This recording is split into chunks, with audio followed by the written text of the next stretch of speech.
Assalamualaikum warahmatullahi wabarakatuh. Bertemu lagi dengan Bu Wiwit di pembelajaran matematika. Bagaimana teman-teman? Tetap semangat ya.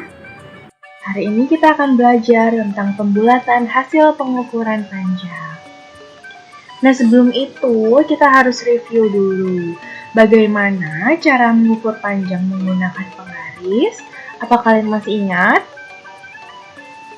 Oke, coba ya. Di sini ada penggaris dan juga ada penghapus. Bagaimana cara mengukurnya?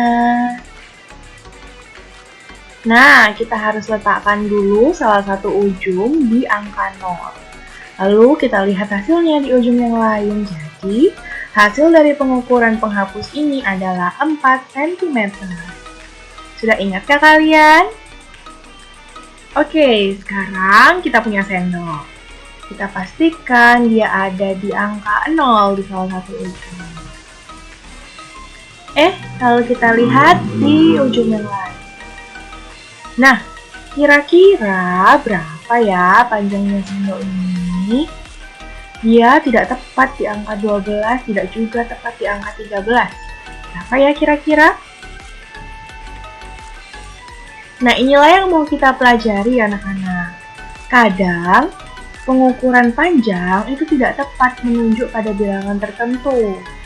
Nah, maka kita perlu melakukan yang namanya pembulatan. Pembulatan adalah mencari bilangan lain yang memiliki nilai terdekat dengan hasil yang sebenarnya. Yuk, seperti apa sih pembulatan? Kita langsung ke contohnya. Nah, ini adalah sendok yang tadi ya. Pastikan salah satu ujungnya di 0, ujung yang lain ada ditandai dengan panah merah. Panah merah itu hasil pengukuran yang sebenarnya. Nah, hasil pengukuran yang sebenarnya ini ada di antara angka 12 dan di antara angka 13. Nah, karena panahnya ini lebih dekat ke arah 12, jadi ukuran sendok kira-kira atau pembulatan sendoknya adalah 12 cm. Lalu ada contoh kedua, gunting ya. Pastikan dia sudah di angka 0, lalu ujung yang lain dilihat. Nah, di situ ya ada panah merah di antara angka 10 dan di antara angka 11. Nah, sekarang panahnya lebih dekat ke arah mana anak-anak? Iya, panahnya lebih dekat ke angka 11. Jadi ukuran sendok kira-kira adalah 11 cm. Contoh selanjutnya adalah pensil. Pastikan salah satu ujungnya sudah di 0, lalu lihat hasilnya. Nah, di situ ya ada tanda panah merahnya. Ada di antara angka 9 dan 10. Tapi di sini coba kita lihat. Jarak ke angka 9 dan jarak ke angka 10 sama besar. Jadi, kira-kira dibulatkan kemana ya hasil pengukurannya?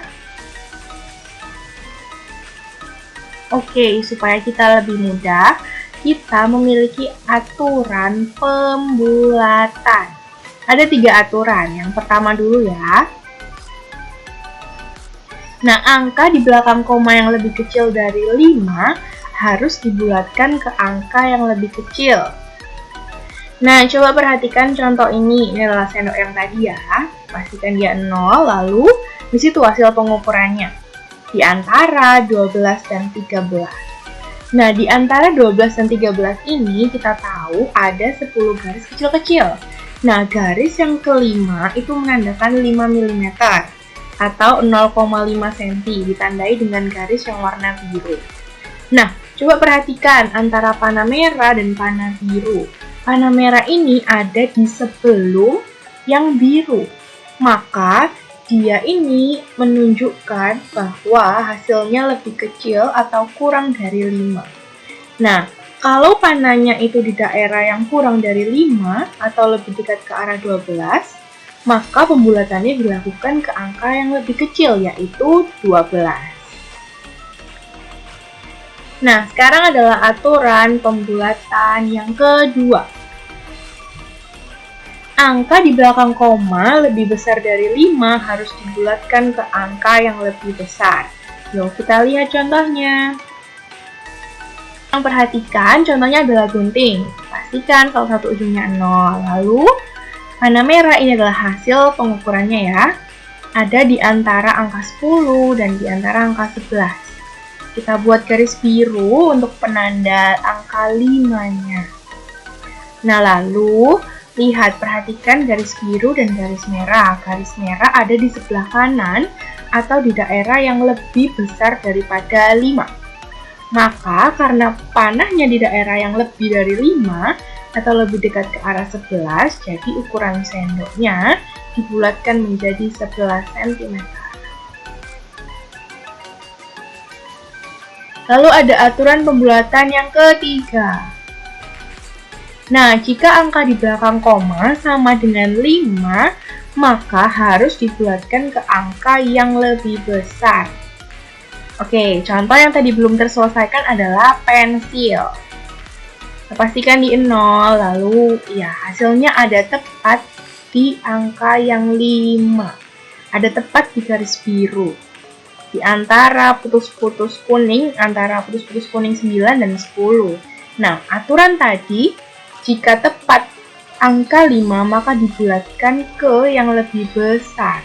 Yaitu, di antara 9 dan 10 yang lebih besar adalah 10. Jadi kira-kira panjang pensilnya ini adalah 10 cm.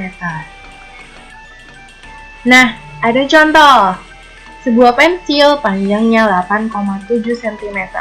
Berapa panjang pensil jika dibulatkan ke satuan terdekat? Nah, kalau kalian diberi soal cerita seperti ini, coba bayangkan ada penggaris, lalu ada pensilnya, terus pengukuran dilakukan, dan disitu hasilnya ya 8,7 cm di antara angka 8 dan 9. Kemudian ada batas 5-nya di warna biru. Nah, panah merahnya lebih dekat ke arah berapa ya? Ada di daerah yang lebih dari 5 atau kurang dari 5? Lebih dari, maka dibulatkan ke angka 9. Nah, bagaimana? Mudah-mudahan kalian paham dengan materi hari ini. Tugas hari ini kerjakan di buku tulis dengan rapi. Ibu akhiri pembelajaran hari ini. Wassalamualaikum warahmatullahi wabarakatuh.